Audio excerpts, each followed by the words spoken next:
when William James, another great leader in studies of the human mind, died in 1910. A young newspaper reporter had already begun exploring the minds of America's greatest men.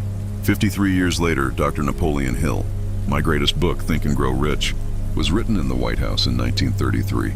In the most intense surrounding of negative attitude I have ever witnessed in my entire life, which is evidence, I think, of the fact that there are ways and means of maintaining a positive mental attitude. Even though you're surrounded with negative influences, the subject of a positive mental attitude is still very important. And I want you to know I'm working from a script because I want this lecture to be letter perfect. A positive mental attitude is a state of mind which the individual must create and maintain by methods of his own choice through the operations of his own willpower, based on motives of his own adoption. In the printed lesson on this subject, many suggestions are offered as to practical methods by which the individual may take possession of his own mind and develop the habit of directing the mind in a positive mental attitude. There are so many people in this world who can see the hole in the donut, but they cannot see the donut around the hole. The positive mental attitude sees the hole in the donut, all right, but he also sees the donut around the hole.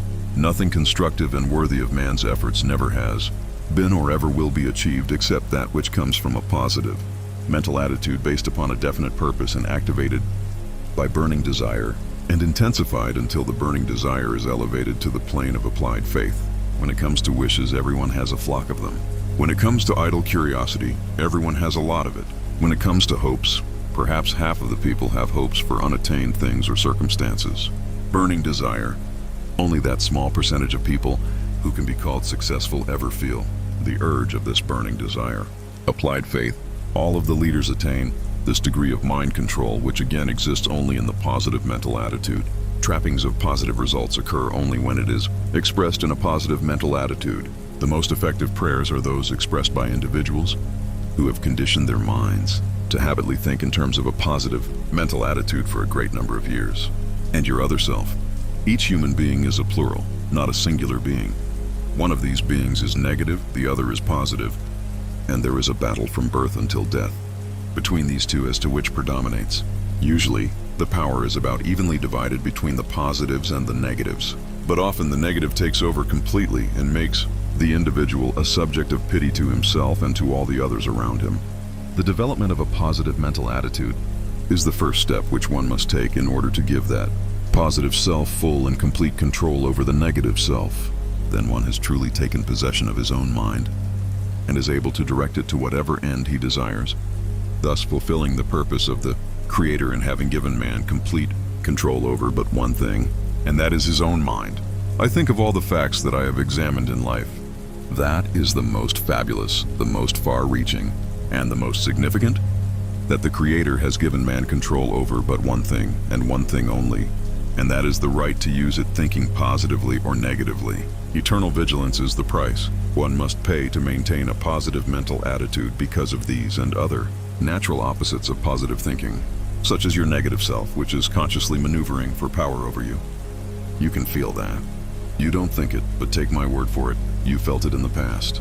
You may not have defined the feelings properly, but you know very well that there is something going on within you consciously in the nature of a negative thought. Then your accumulated fears. You have some self-imposed limitations, which came over with you when you came from the other side. They're constantly standing in the way of a positive mental attitude. Then the negative influences near you, including people who are negative. This is especially sometimes true of the people with whom you work or the relatives with whom you're associated, and perhaps some inborn negative traits which you brought over with you at the time of birth. These also can be transmuted into positive traits.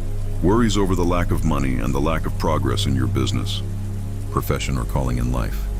I don't know of anything that's been canceled, or got for one from either one quicker, than worries over a lack of money, unrequited love, and unbalanced emotional frustrations in your relationships with the opposite sex. I suspect that sends as many people to the insane asylum as any other cause, unrequited love.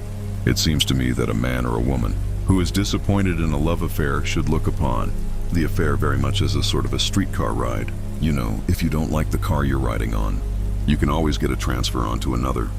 And if you haven't, if the car has arrived, it just repeats. If you stand by the side of the streetcar line long enough, one will come along. So don't let it worry you in the meanwhile. And physical health, either real or imaginary, that also is something that you have to battle against in order to maintain this positive mental attitude. And intolerance, the lack of an open mind on all subjects toward all people. You certainly have to keep a close check on that one if you're going to maintain the positive mental attitude. It makes no difference how much another person may deserve your hatred or your dislike or your intolerance. They may deserve it, but you can't afford to give it on account of what it will do to you and greed for more material possessions than you need. I have probably seen and known and dealt with more wealthy men in this country than any other one individual. And I want to tell you, my friends, that I can count on the fingers of my one hand the extremely wealthy men with whom I would have cared to change places. Most of them paid too much for the money they got. Their greed outran their reason. They were getting no piece of money. They were getting robbed. You can get too much money in life. You can also get too little. Somewhere in between the two extremes is the proper place to stop. I have a motto, which is not too much, not too little. I have mottos not only for money, it goes for everything. Not too much, not too little. Just enough to meet even with a well-ordered, a well-balanced life. Ignorance of the real extension of the power of your mind and its unlimited potentials for the attainment of anything you desire also is a handicap to the maintenance of a positive mental attitude and a lack of a definite major purpose and a plan for its attainment. 2 out of 400s perhaps have a definite major purpose, and that would be putting the percentage rather high if you took the people as a whole, and the habit of allowing others to do your thinking for you.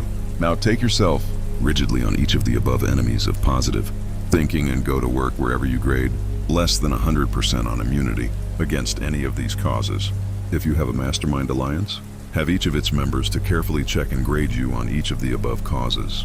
This is a common trait of human beings to be biased in evaluating themselves, sometimes in their own favor, but more often against themselves.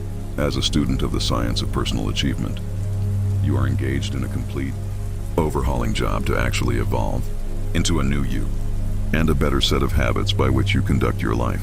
Remember, therefore, the low price you have to pay for this better way of living is to discard the old price you would have to pay, and that is a following of instructions laid down in the philosophy, and following these instructions until these instructions become your daily habits.